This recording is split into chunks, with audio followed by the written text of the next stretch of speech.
Hello everyone, greetings from Chateau Boufamont. I'm Sarp, your manager here at the Chateau and your host on these weekly interview sessions, Let's Talk Weddings. As a side note, for our first timers here, during the entire lockdown period, we've been talking with vendors from the weddings and events industry and professionals from hospitality. We've been listening to their great insights of how to get through these unprecedented times, but also they shared their top kept secrets and great insights, very good tips for us to use for weddings and events. So today we have a great guest, the special guest of today. Some of you know her already. We did a great video about organizing an outdoor wedding last year for our YouTube channel. Go check it out. It's been a great hit. That is Jennifer, folks. Hi. How Hello, are Jennifer. you, Sark? It's nice to see you. It's great to see you. How are you? How are you holding up? Holding up, not too bad. Yes.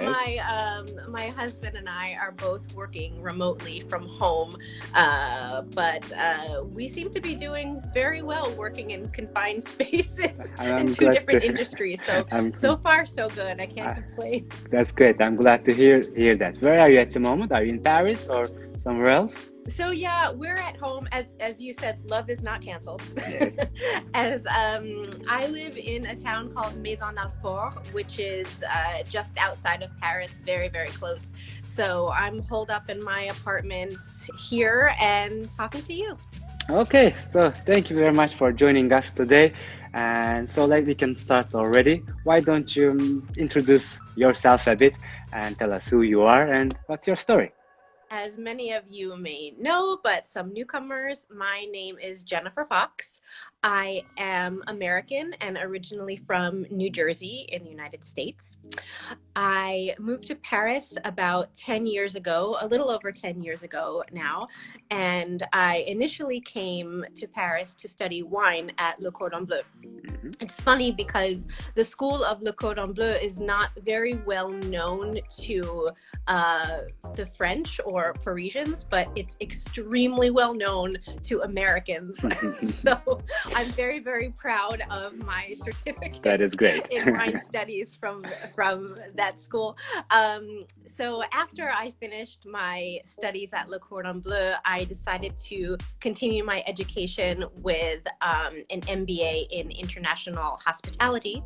So I finished that program in 2014, and then all the while I was working with another wedding planning agency based in Paris, and I absolutely fell in love with planning, with design, with logistics, making lists. I'm very good at making lists. Yes, you are.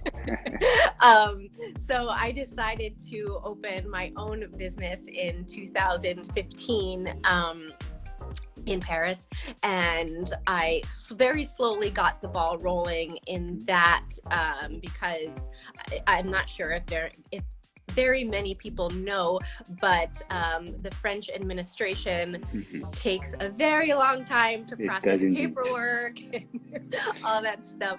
So technically I started my business in very, very late 2015, and I organized my first wedding under my company name in June of 2017. Okay, so tell us a bit about your first wedding planning experience then. So my first wedding planning experience under my company name was the 1st of June 2017. You always remember your first wedding. It was an absolutely beautiful day in Paris. It was an elopement for two people in Paris. I believe it started early morning. I don't remember which hotel they stayed at, but that's quite all right. Okay. It was early morning in Paris. They had a beautiful photo shoot, a really, really gorgeous pink peony bouquet. I remember that specifically, that the bride had requested that, and peony is my favorite flower, and June is the month. So yeah, it was an elegant, intimate elopement for two, and I was so proud of the fact that finally, I had something under my name and my company, and I was doing it on my own, and I'm just so thankful and grateful to these lovely people for trusting me. I'm glad now you're in this industry with us, and we have so much learned from you as well. And yeah, now I'm then old. in that case, no, not yet. No, we have a lot of time ahead of us. So tell us about the most unique wedding you ever planned in that case. So I would have to qualify my own personal wedding as the most unique.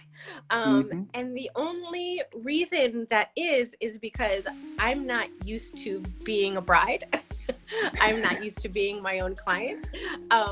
And, you know, it's funny, 99.9% of every wedding I plan, the couple comes to me initially and says, we're uncomfortable. We don't know what we're doing. We've never planned a wedding before. That's usually the case. It's very, very normal. And until you're really in it, you really don't understand the concept of everything that's involved in planning of this day and the celebration. So for me, it was interesting to be on that side of things, and also trying to cultivate and marry the different French wedding customs and the American wedding customs. My husband is French, and all of his family is based in France. So it was very interesting in how we found different little ways that represented both of us in terms of our families, in terms of our cultural customs, and just found ways to really make it a personal experience for us and a memorable experience for our guests.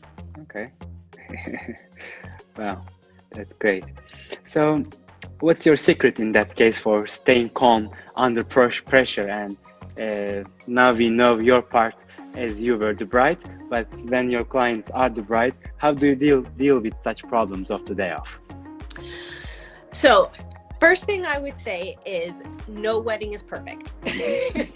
As much as that may be painful to hear, it's better to be honest and to understand this up front.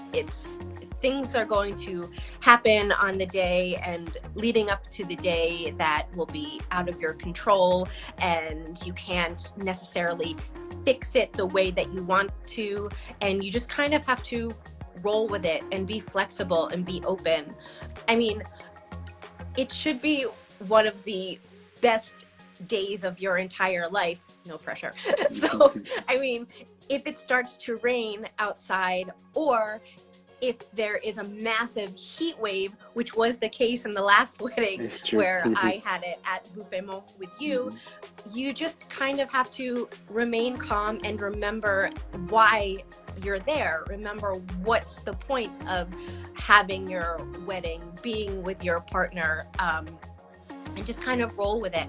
I remember when I was younger, I used to be a professional singer and dancer, performer. I didn't know and that. I remember sometimes, depending on what musical theater show we were doing, we had these things called quick changes, where we would have sometimes literally 30 seconds to change out of one costume into another. And so the trick, in order to get everything on, all the costume on as fast as possible without having any without having any loose shoelaces, or remembering to zip everything up, is just take a breath and try to be calm. You absolutely, you get more done, and you get more done at a faster pace if you can just relax. It'll be fine. It'll be fine. That's a great tip, actually. Very well said. So how do you prepare a wedding design proposal? Because your designs are so unique, you have so many colors, but enriched with so many textures and style. How do you approach this thing? How do you put together a design proposal? Well, it's funny because I actually spoke about this a little bit last week, but I'm more than happy to expound on it. it's important for me in order to differentiate each wedding from the next is to really understand the couple's story, any inside stories or inside memories that they have, what they did or a piece of music they listened to on their first date, or if they have any family heirlooms, if they have any family customs or cultural customs that are very important to them. And I like to integrate these details within the wedding design. I mean, we've seen over and over again, certain people do what I like to call cookie cutter weddings. Okay. I don't like to design that way because it should be special, and it should be bespoke and really fine-tuned to the couple to represent them. So for instance, I have this one couple who is getting married this October, who the bride is Korean and the groom is Brazilian, and they both love wine. Okay. So for me, they gave me tons of details and tons of little tidbits and ideas of things that they love and represent them. And for me, that's just music to my ears. I love that. I love a challenge. I love to find different ways, as I said, different design items that really represent the couple, both individually and together as one. Because I mean, at the end of the day, it's a marriage. They are coming together as one. So any way I can do that for them is interesting for me and really fun for them and the guests. I'm so curious to see the result for this October wedding. I hope we can see some photos towards the end of the year. That's awesome. So when you have so many design aspects, so many things going on with the venue, you have the catering. In terms of the organization, where should one focus the budget? That's a very good question. So the answer to this question kind of depends on the priorities of the client. If the priorities are for instance, if the priorities are catering, they want the best food, the best wine, the best everything, you want to divide a major portion of the budget to find a wonderful caterer. If it's not so important to them, I mean, it's France. The food here is delicious. You won't get it wrong. Yeah, you won't get it wrong, but it doesn't have to cost an arm and a leg. We can find something still delicious and satisfying for everyone. For some people, having incredible flowers are of very, very high importance. I agree with this concept. I love flowers, and I think that floral design is a wonderful way to enhance a venue and enhance the story of the wedding as well. But for some people, that's just not important, and we find little ways to tweak this design item so it doesn't completely blow out their budget. So like I said, it really depends on the priorities of the couple. I don't try to say just a blanket statement. You need to spend a certain percentage of your budget on this. I really like to create a bespoke experience for people. It has to be about the feelings, I guess, at the end. Yeah. Okay, so you said you love flowers. I'm curious to hear, what is your favorite style when it comes to this design? So I really like a more fine art floral style, something that's not so traditional. I don't ever go for bouquets that are, for example, really tight and really round. If that's your thing, that's wonderful. That's great. Sure. Personally, that's just not my thing. I find that I gravitate more towards florals that have more movement in them. I just think that this style brings more romance and more elegance to the wedding in general. And at the end of the day, it's a wedding. It is romantic, and it should be elegant. So well said. So for this section, please give us 2 tips that could help for our brides and grooms for the wedding planning. Oh, wow. Okay. 2 tips. Oh, tip number 1, trust your planner. True. Awesome. Definitely. Noted. Yeah. Definitely trust your planner. He or she really has their ear to the ground in terms of vendors that they have worked with, within that different vendor pricing in terms of what's good to fit within a client's budget. Sometimes it's good to remember that just because a planner isn't suggesting a certain creative partner or vendor to you, it's not because they're not doing it to upset you, or they're not doing it to try to make you lose out on anything. He or she either may not be available, or they just may not be in your pricing budget. It's kind of like if you have a certain budget if a client has a certain budget for a wedding dress, hopefully the wedding shop isn't going to show them something that is completely out of their budget range, and then they fall in love with it, and then that causes all problems. Yes. So I would say definitely trust your planner. For the first one, we have a nice comment. Ryan Moore said, "Choose Jen. That's the best tip." I like that one. Thank you, Ryan. That's so sweet. Hi, Ryan.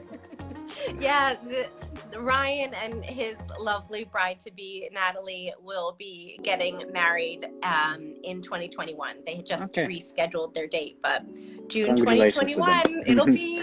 Yes, we'll be back. Yeah, we'll be back. And tip number two, I would say just try to remain calm and as flexible as possible. As I said, things change that are out of your control, not even on the day, just leading up to it. I mean, in the situation that we're in with the COVID-19, it's really best to remain as flexible and try to be as positive as possible. We're all trying to navigate the situation and problem solve and all of that. People on the planning side, vendors, and also the couple. So it's just better for everyone to try to relax and remain calm, and just have faith that everyone is working to the best of their ability with a common goal. Okay, that's very well said. So you made a reference to the current situation out here in the world. How have you been dealing with the reservations, date modifications, rescheduling, all that process? I'm kind of jumping in with 2 feet and not looking back, to be honest with you. I was just discussing this with one of my catering partners because they had asked me the same thing. So I still have a couple of weddings left on the books for October of 2020. All of the rest of my weddings have been rescheduled to 2021, which is great. Reschedule, don't cancel. Yes, no cancellations. And it's just kind of putting a puzzle together, trying to figure out and navigate and talk with the creative partners and vendors to see who is available. Same thing with the venue, trying to organize a date that works for everyone. And I think people have to realize that, couples in general have to realize that if a venue isn't available on a certain postponement date, or a particular vendor, creative partner isn't available on that date, everyone is trying their very, very best to create the same exact wedding that was to be created in 2020. But if a piece of that puzzle isn't able to fit for the postponed wedding, it doesn't mean okay. that it's okay. It's not going to be any less than. We'll find a date with the venue during the week or a different month, or we'll find a different creative partner. It'll be okay. Yes. It'll be okay. Very well said. Thank you very much. So it looks like 2021 will be a full new year for us, also with a lot of adaptations, but also with a lot of discovery for all industries all around the world. But what about the future of weddings? How do you think this is going to affect in terms of the style, the formats? Is going to be smaller weddings, outdoor weddings? What would you say about that? So it's interesting because as it pertains to France and in particular my business, I organize weddings from elopements of two people all the way up to weddings of 150, 200 people. I would say the majority of weddings that I plan have a guest number between 50 and 70. And I don't know if that will change all that much, even with the current COVID situation and destination wedding changes that will be in place. It doesn't mean that smaller is any less than. If anything, I think small is great because then that way as a couple, you're able to really visit and speak with and engage with each and every member of your guest party. I mean, I've heard so many stories, family members as well of mine saying, oh yeah, my dad made me invite so many people from his office and from his work and blah, blah, blah, and I don't even know his boss's wife. And I mean, that's not really the type of wedding experience that I personally would want. So I would imagine that most people would want to be able to focus their time on each and every person. I mean, especially because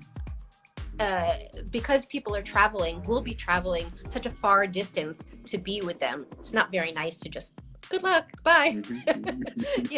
So it's smaller weddings is nice, and like I said, it creates a wonderful environment all around. I agree. Very well said. Awesome. Is there any other suggestions or tips that you'd like to add for our future brides and grooms who will have to adapt or is still looking to organize their weddings in the next few years? Any tips? I don't have any tips per se, but just going back to the flexibility aspect, having a wedding during the week is a wonderful opportunity. It's still a wonderful occasion. I agree. I do sometimes get pushback on that when trying to put the puzzle pieces back together. And for very many years before this whole pandemic happened, I had plenty of brides who got married Monday, Tuesday, Wednesday, and it was the same vibe, the same atmosphere. People, for the most part, people who are coming to your wedding, who are traveling all the way from the US, from Canada, from Australia, wherever, all over the world to France, for the most part, they're making a vacation out of it. They're making an experience out of it. So your wedding's on a Wednesday. That's okay. They'll be there for a while anyway. So well, very much said. That's true. Well, awesome, Jennifer. Thank you very much for all these tips. They've been absolutely useful, even things I need to take into account. Thank you very much. Oh, thank you, Sarp. This is great. Of course, thank you for joining us, our Let's Talk Weddings session today. And well, I look forward to working with you once again at the next event. And thank you very much, and I hope to see you very soon. Stay safe, Jennifer. Take care, everyone. Bye-bye. Thank you. All right, so much valuable information. What a great session. Well, I hope you guys also enjoyed our talk, got some useful tips for your next event. We will be back next week, next Thursday, same time at 6 p.m. Until then, stay informed, stay entertained, and stay at home with Chateau Buffemont. We will see you soon.